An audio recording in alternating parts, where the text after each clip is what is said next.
Despite 2,000 years of formal progressive thinking, the Homo sapiens is still a victim of himself. We continue to believe that freedom is a social issue that depends on the dominion of others. However, we have found that the search for meaning is the most encouraging response to human liberation, more still than the knowledge of oneself.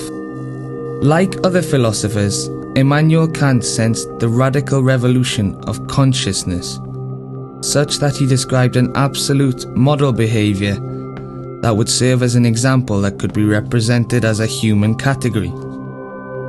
Admirably recognizing that at this level of transcendence, the human condition becomes independent of any other known variable. To feel human, both ancient spiritual guides and modern thinkers sought, like Kant, to distance themselves from everything that belonged to the physiological world, including the mind and all its processes. Therefore, recognizing the vital force or energy, later adopted by the early humanistic psychologists, at its own genesis. The more radical proposals relating to the development of personality are characterized by this movement away from our biological roots. They insist in overcoming the physiological condition which today we call the biological mental ego. The way in which they propose to do this is through the self-realized spiritual self. Such a scenario cannot be supported by the deeply ingrained principles of psychoanalytic theory, whose even most revolutionary supporters continue to view the body and mind as a closed system of control response, remaining loyal to the medical mode of treatment. In contrast to psychoanalysis and behaviorism, humanistic psychology maintains that the truly psychological and transcendental belongs to the evolution of consciousness towards life, which operates beyond the mind and its wonders.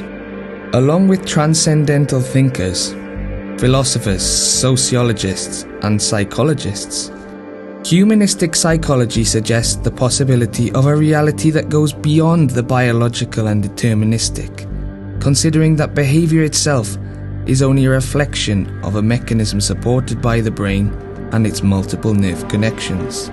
They repeatedly demonstrate that consciousness and the will for meaning do not form part of this mental mechanism. However, this unitary approach considers that this orientation has been labelled humanist without there being a clear consensus on what the term human means, with the arbitrary nature of the term the fundamental part of its proposal. It states that the development of consciousness towards life, of the human, does not depend on any stage of biological maturity. In psychological terms, perhaps the closest notion to an absolute definition of human is found in the work of the Austrian neurologist, psychiatrist, and philosopher Viktor Frankl. Under this self-transcendent quality, the humanity of Homo sapiens becomes more tangible when he forgets who he is. Indeed, the more man forgets himself, the more human he becomes. To clarify this point, Unitary Psychology proposes rearranging certain ideas and concepts, moving towards a new paradigm. Biological evolution cannot lead us to human transformation. The concept of human belongs to another dimension, whose genesis lies in the psychological evolution of consciousness towards life. Academics have named this humanistic approach the third force. Psychoanalysis was the first force to appear onto the scene, but today finds itself in such an irreversible crisis that paradoxically it looks like being the first to disappear. The second force is that of behaviorism, always seeming to remain popular due to its usefulness in a capitalist and globalized world. But neither psychoanalysis nor behaviorism are sufficient by themselves to explain a reality that relates to the evolution of consciousness. In transcendental terms, a change in behavior based on knowledge of our reality and our physical and social needs is not enough to transform life. Changing behaviors has been the backbone of a discipline which has not yet managed to raise social awareness. The reason for this is that the traditional from the outside in approach is less likely to evoke authentic and honorable behaviors in individuals. The ego, by definition, makes us believe that we are subject to other variables and goals which are not ours. Strictly speaking, an inside-out approach is more promising. If the transformation occurs at a person's consciousness level, the behavioral changes are more authentic, without the need for external stimuli to determine their reaction. On the contrary, they therefore become able to transform the environment. Awakening consciousness towards life means using our psychic energy to transform ourselves, to acquire consciousness of an ultimate meaning, which ultimately gives us the strength to live in harmony, which in turn allows us to consciously modify the environment. In terms of harmony and health, the way of comparing one individual to another, or one society to another, becomes increasingly clear. It is not success, but effort which is most important in provoking satisfaction. It is not to know oneself, but rather to find meaning in our lives in order to determine individual and social health. There are no different psychologies. There are only different methodologies in which each different strand aims to respond to a particular manifestation of reality. However, the development of our consciousness towards life is the radical way of evaluating and nullifying all harmful external influences. We live in a growing world, driven by its needs and influenced by a countless number of variables that have been created according to its expectations: the economy, politics, education, health, technological advances, and environmental protection, among others. But these are just ghosts that seem to block the primordial need of each individual, their desire for meaning. The Western world has historically experienced paradigm shifts imposed by the forms of life in each period. Thus, we talk about a golden age, a stage of obscurantism, the Renaissance, the age of illustration, for example. We have experienced a change from a natural system of socialism to unbridled capitalism, from political independence to elitist globalization, from the social notion of a solid age to liquid modernity.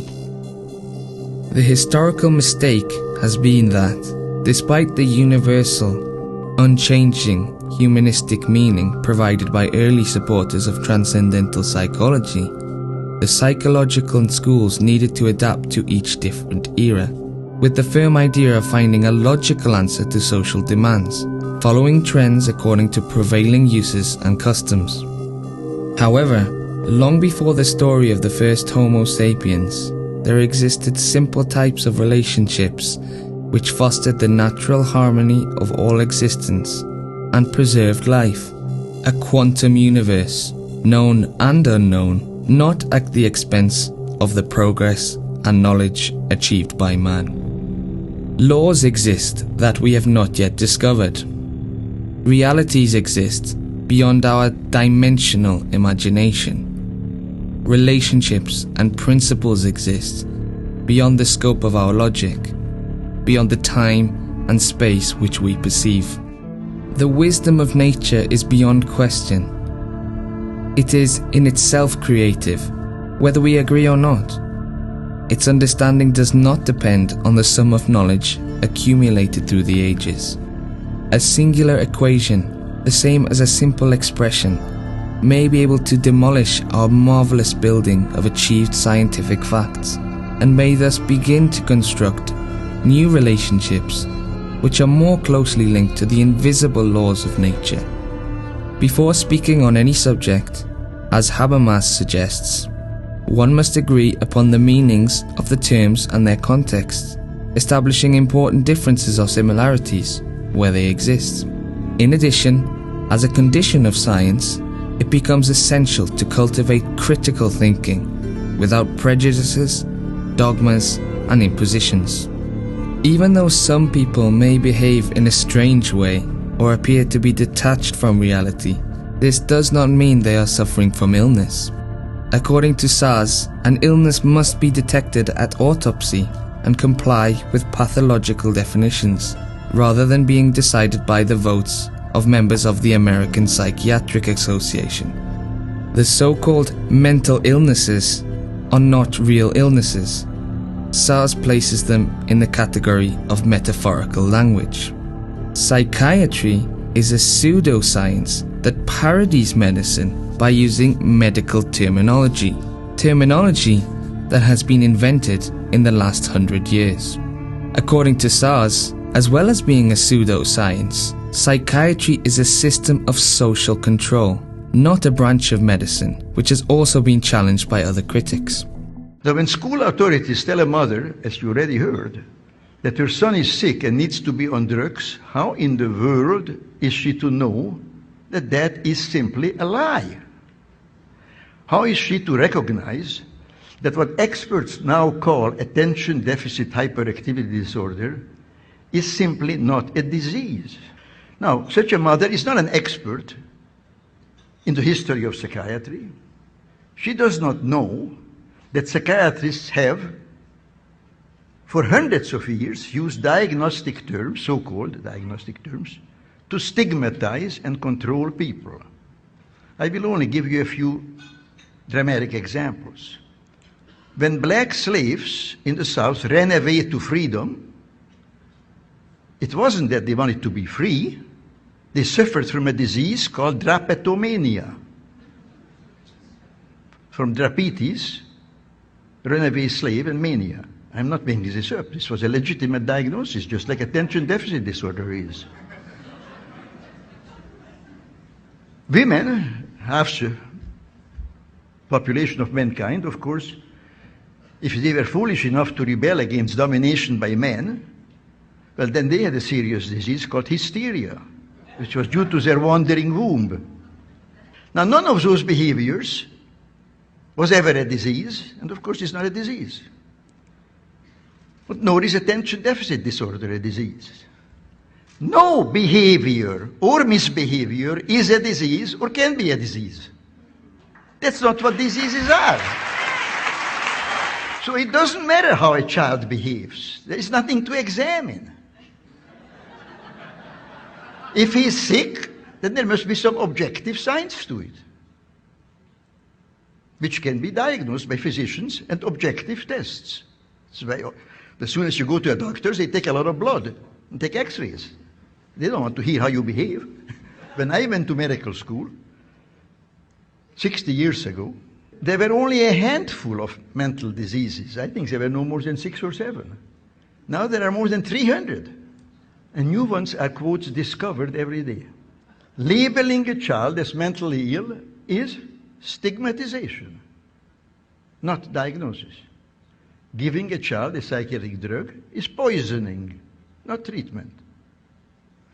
I have long maintained that the child psychiatrist is one of the most dangerous enemies, not only of children, but of adults, of all of us who care to the most precious and most vulnerable things in life. And those two things are children and liberty. Diseases are malfunctions of the human body, of the heart, the liver, the kidney, the brain, and so forth. Typhoid fever is a disease. You all know that? You don't question that. Spring fever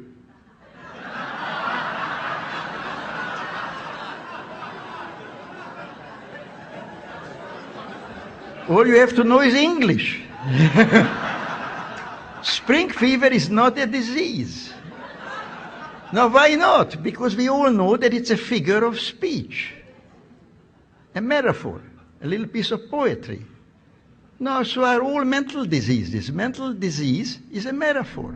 "The world is changing and we must adapt" is perhaps the most terrifying fallacy which has caused and continues to cause serious problems in the humanization of man. Without an understanding of our dual reality, phrases like "we are all equal" lead to more damage than good.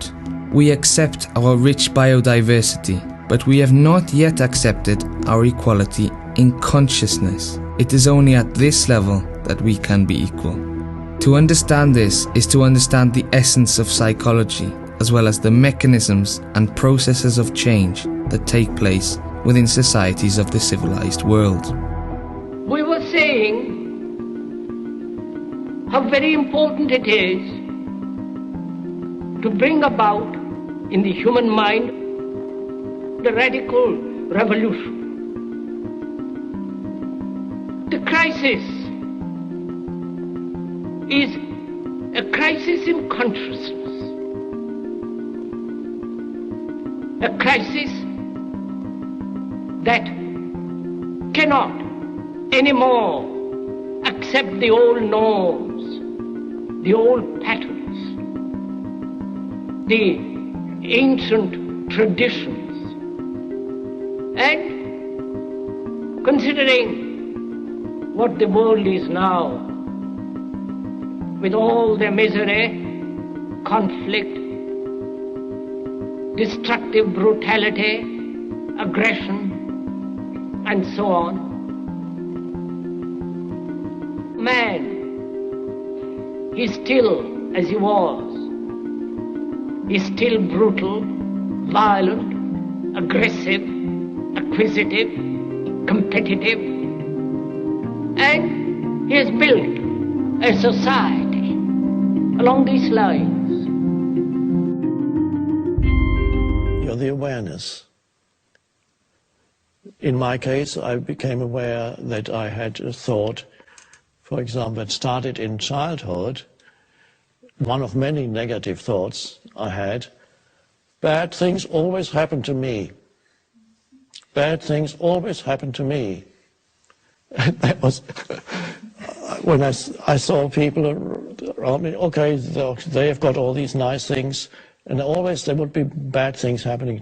And of course, your perception then becomes selective. When you have a thought like that, you notice much more, because in everybody's life, things in daily life, things go wrong. You miss a bus, you get stuck in a traffic jam, or you lose some money.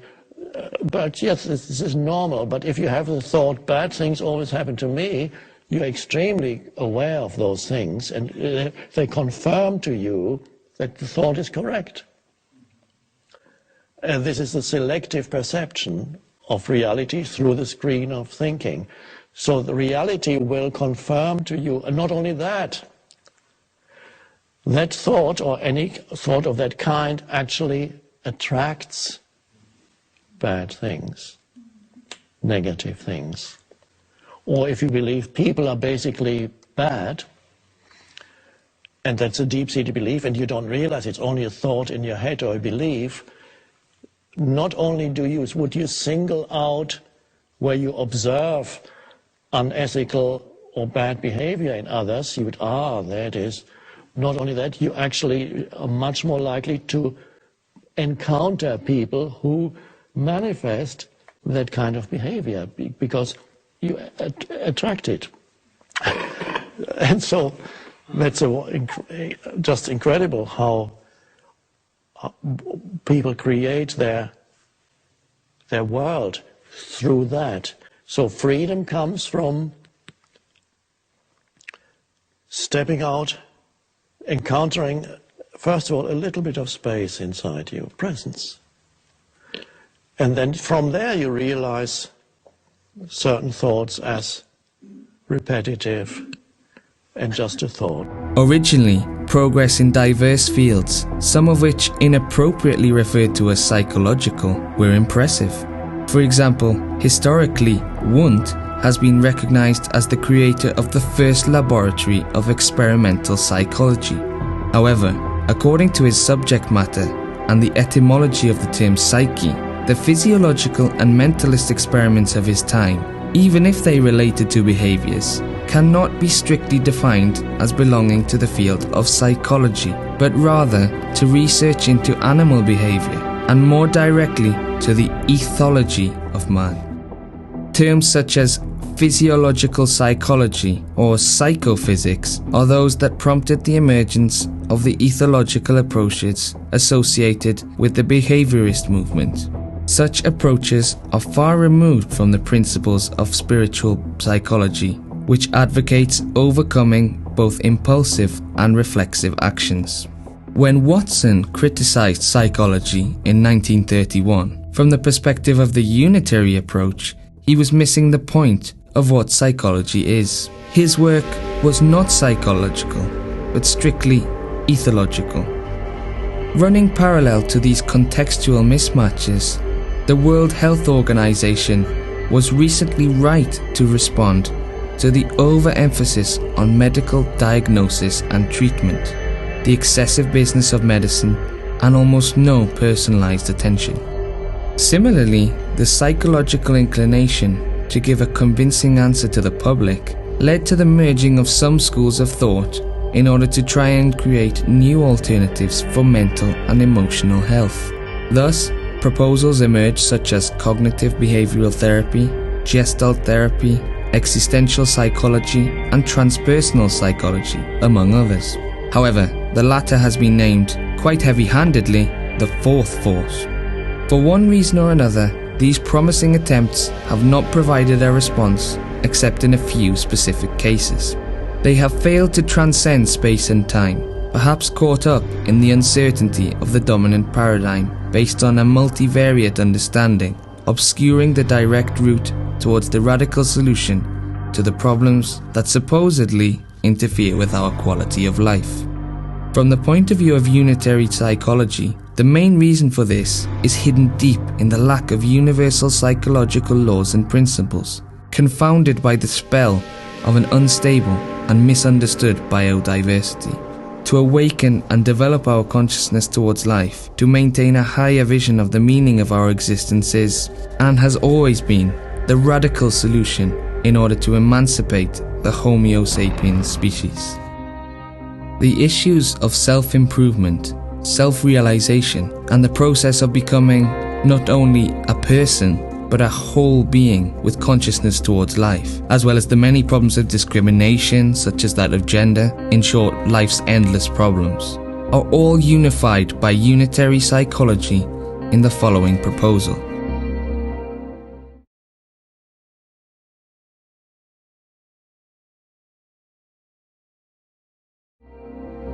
In a world in which the unstable and dominant biological has been allowed to govern, in which countless variables are seen to interfere with the spiritual will, we have confused our most important task: to transcend. The transition from the theoretical and conceptual to the practical in terms of its social impact requires considerable levels of acceptance and formal validation. Perhaps the most tangible and controversial claim of this unitary proposal is the creation of a virtual forum in which researchers from across the world are invited to participate by voting in favor of an inclusive taxonomy of living things, in which both the evolution of consciousness and the existence of these formidable beings that we arbitrarily call humans would be demonstrated. The proposals for Unitary Psychology to the social paradigm can be summarized by the idea of a new and more complete classification of living things, a taxonomy which would not only include the animal kingdom, but also the human kingdom. This would give formal validity to those human beings that exist and have existed throughout the ages. Coupled with the formal inclusion of this new species of Homo, which one might call Homo integer, to formally validate all beings who have transcended psychologically and possess a greater human conscience. Psychological evolution is a creative mechanism by itself, which creates an authentic and unchanging individual, one who we commonly call human, but who, surprisingly, we do not formally recognize their existence.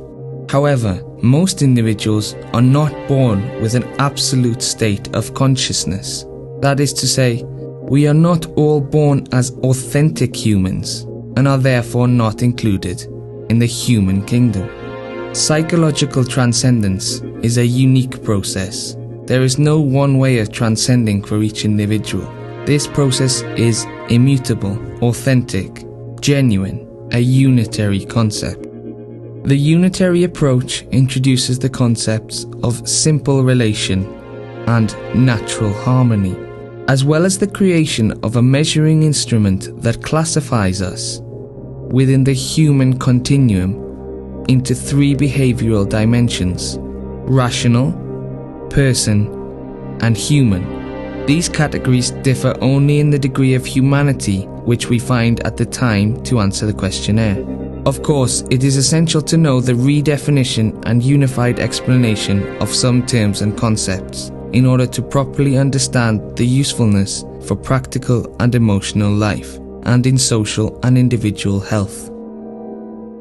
According to Unitary Psychology, we can only transcend by transforming ourselves into true humans.